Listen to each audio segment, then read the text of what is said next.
what does it mean to visit with Novak after the game, and what does he mean to your country? I mean, he is probably the bright side, like a bright star in most of people back home, and they see him as a winner, and they see.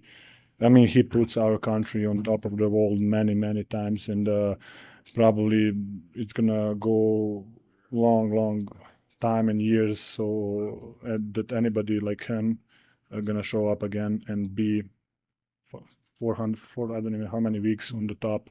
So he puts Serbia on the top for a lot of years. Do you get energized playing in front of him? I mean, to be honest, no, I'm trying just, I mean, for me, it's a normal game, but it's always have to, and it was Vlade Divac, with Marko Jaric, it was a couple guys that Nikola Gioric, a famous actor. So there is a lot of Serbian people. Sasha Vucic, who is, yeah, of course.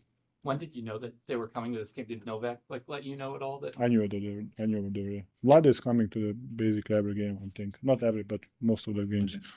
I was talking to Jamal Murray after the game, and we were talking about PJ Dozier. He told me that's his guy and that he wants him back in the league and stuff. How important is it for PJ, to play for a guy like Obradovic in Partizan? And do you think he'll be back in the league maybe after a year? I think his biggest problem was injuries. I think he will still be with us if he didn't get injured, or I think he redo the injury that he already had. But I love to play with PJ. He was a ball handler. He can basically play 1 through 4, and he was a really good team player for us. And I only enjoy to play with him. Nikola, your thoughts on LeBron's performance tonight, hitting that 40,000 point mark? What does that mean? I mean, it's a great. We witnessed the greatness, but it's just amazing how many years he's playing on the really extremely high level. And when you see now who can even reach him, I think it's really hard to say. Maybe Ant, maybe Luka if he plays long enough.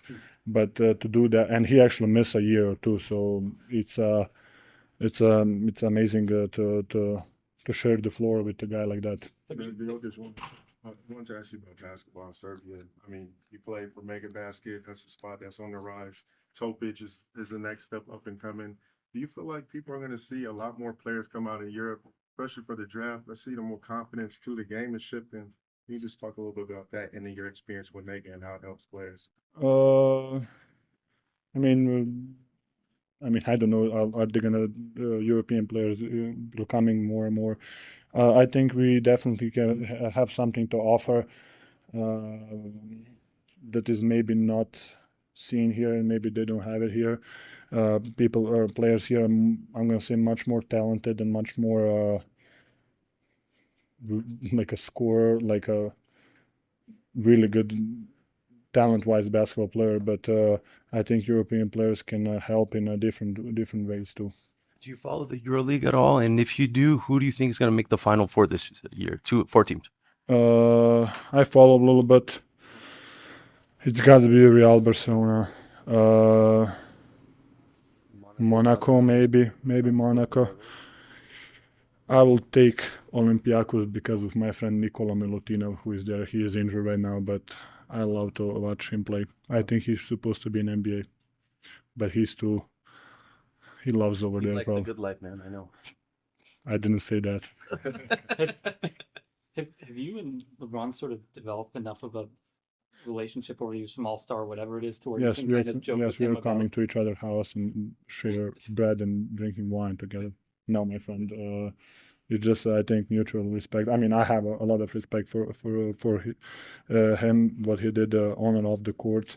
It's definitely an idol and someone who a lot of kids can look up to him. I just mean, because I saw that you joked with him that you guys were going to stop him tonight. Yes, I mean, I said you did it for 1,300 games. You score more than 10 points. I think it's time to break the streak. And we didn't, He's too good. just want to ask you one more question about Europe. One of my good friends, Mike James, is about to break the Euroleague record. Have you been following his journey a little bit? And what are your thoughts on that with breaking Spanolis's record coming up? Yes, it's definitely a hard one to break. Spanoulis is a legend over there, but Mike is playing on they were on the final four last year, right? Correct. Yeah. Thank you. Yeah. And he's leading that team really good, and he's a ruthless scorer. You talked about Novak kind of raising, and being a bright star for Serbia. Last year, a month after you won the championship, there was a banner raised in Belgrade to commemorate the 100th year of basketball in the country, and you were on it, and Radivoj Korac from your hometown. What does that mean to you to, be considered in that way, and what do you know about him? Well, Radivoj Korac, Yeah. I mean, he's from my hometown. The Serbian National Cup was named after him, after Žuljko Levic. I don't know how to, his left hand, I don't know, it's like a statue of his left hand. So he's a legend in our country, especially in my hometown. But yeah, it means a lot just to feel appreciate what I'm doing a couple years in a row. So it's always nice to feel the love from the country and the city.